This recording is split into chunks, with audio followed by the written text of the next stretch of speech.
how decoding fluency and comprehension are related and what fluency actually is. Once again, I want you to recall that fluency is not just fast reading. But here, after getting fluency, that tiring part is over. And the child's brain is now fresh enough or has the ability or has potential to work on the meaning of the text or to comprehend the text or to understand what is written.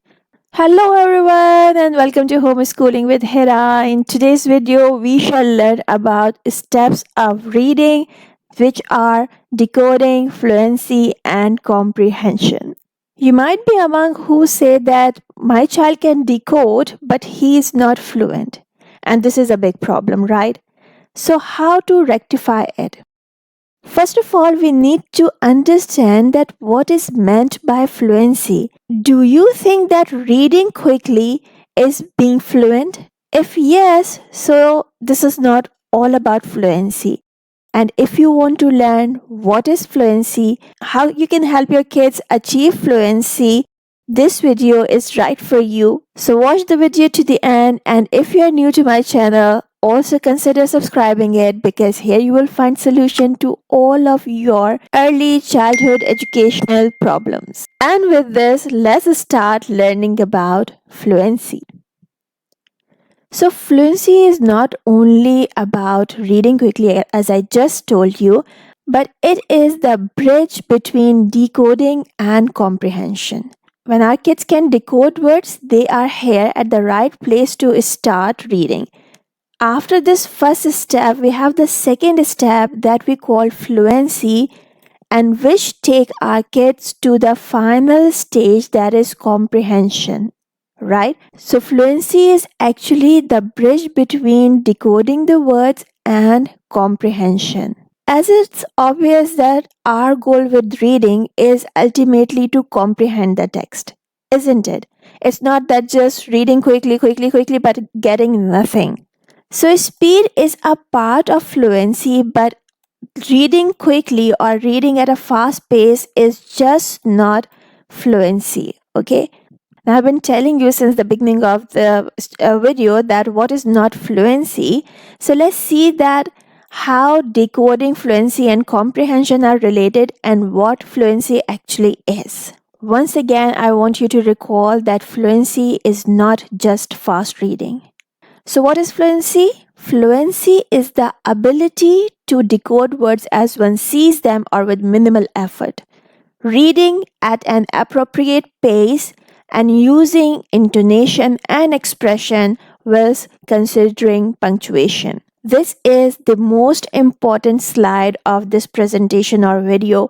You can take a screenshot of this and make note of it, that what is fluency. Ability to decode words with minimal effort or with no effort. It means that there should be an automatic response. When a child sees a word, he can quickly say it, right? This is fluency. This is only one thing about fluency. Second, reading at an appropriate pace. Now here kids need to keep the right speed of reading, so they read fast, but they should also understand what they are reading. It shouldn't be only babbling of words. Next, using intonation and expression whilst considering punctuation. It means that when the child is reading something, his voice should go up and down according to the text. If he is reading the dialogue of a bear, so he can at least try to imitate the sound of bear or bring that depth in his voice. And if there are any punctuation marks, for example, exclamation or question, so he should sound excited on exclamation mark, and he should sound interrogating at question marks. All these things together make a child fluent, right? So this is fluency. Now, if you think that, oh my God, this is too much, how it can be achieved? So here are some tips for you that how you can help your kids achieve fluency. Tip number 1, give age-appropriate text to kids. Books should only have words that kids can decode phonetically.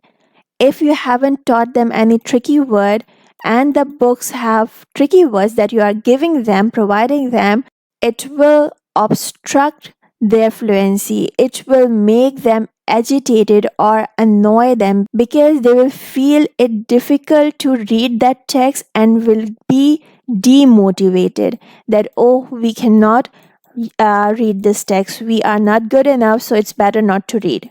Okay, so don't demotivate your kids by giving them the text that is not according to their reading age.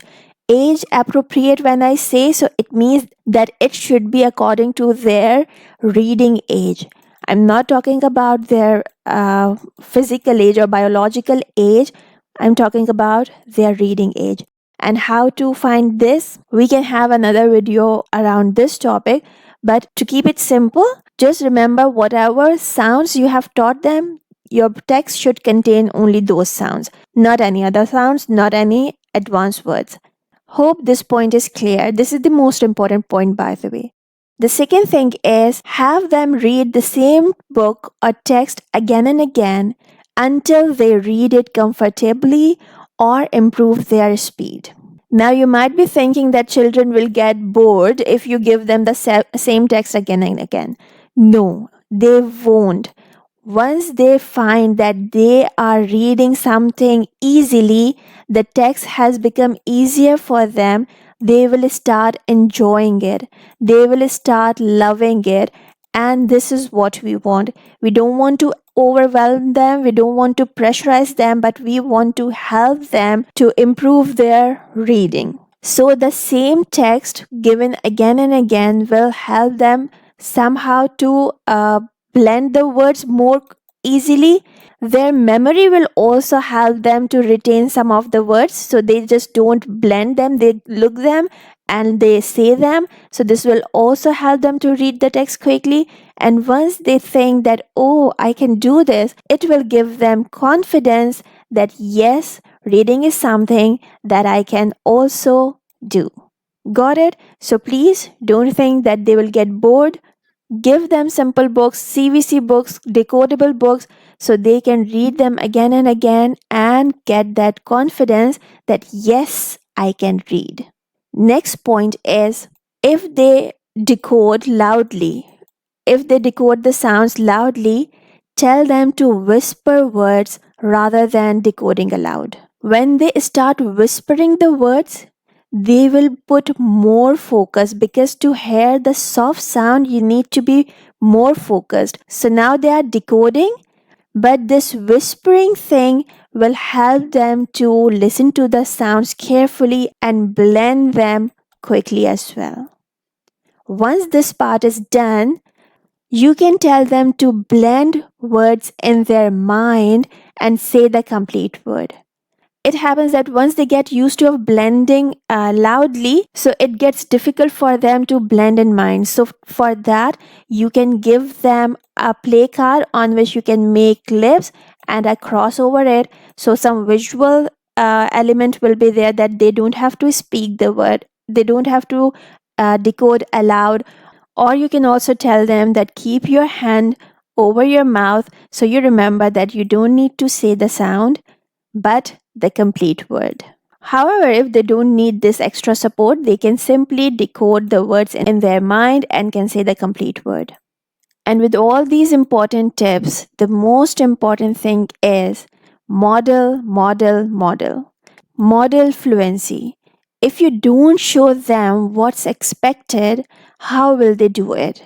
So you need to read to them. Don't think that if you are reading to them, so you are not giving them the chance to decode or reading. Keep these two things separate. When you are reading, they should listen to you carefully, and then you can also give them the chance. And it's must, you need to give them the chance to read by themselves. But modeling is something really important.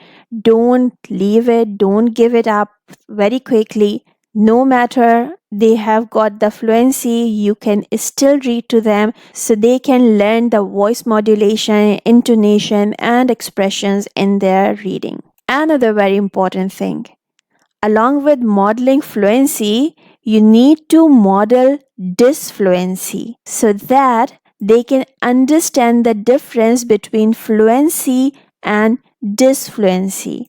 Tell them this is how we read and it is fluent, and this is how we read and that is disfluent or it's not fluent, right? So you need to show them both things, fluency and disfluency, so they can understand the difference and can pick the right path.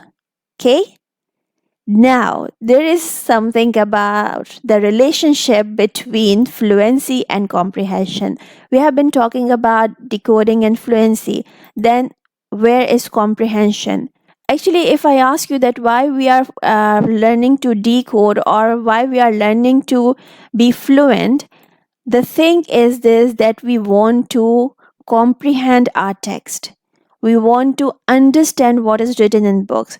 If you can decode, if you are fluent but you can't comprehend, it means these both skills are not evolved properly. They are not working the way they should be. So comprehension is our ultimate goal, and decoding and fluency is the path which helps us to reach to our target. Right? Now let's see how fluency helps comprehension. When a child look a word and say it with minimal effort or automatically, it means that he is putting no efforts in decoding. That is a very critical process, and it really tires the brain of child. But here, after getting fluency, that tiring part is over, and the child's brain is now fresh enough or has the ability or has potential to work on the meaning of the text or to comprehend the text or to understand what is written. To comprehend means to understand.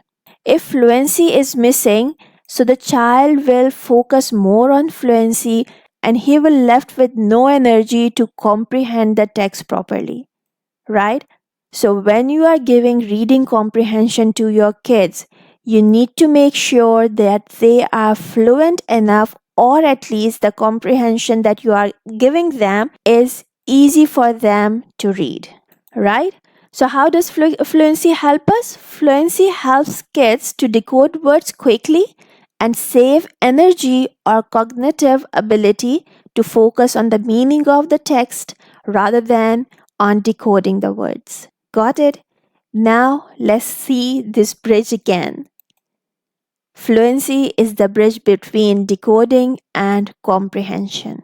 So if you have taught your kids to decode words, now work on their fluency, and remember fluency has three elements.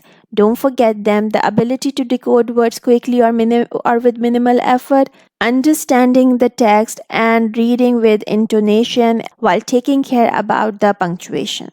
Right? If these things are here, fluency is here, and if fluency is here, comprehension is almost attained. Right? Hope you have got some useful points from today's video.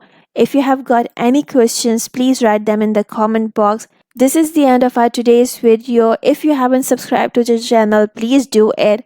Thanks for watching, and don't forget to make it a great day. Bye.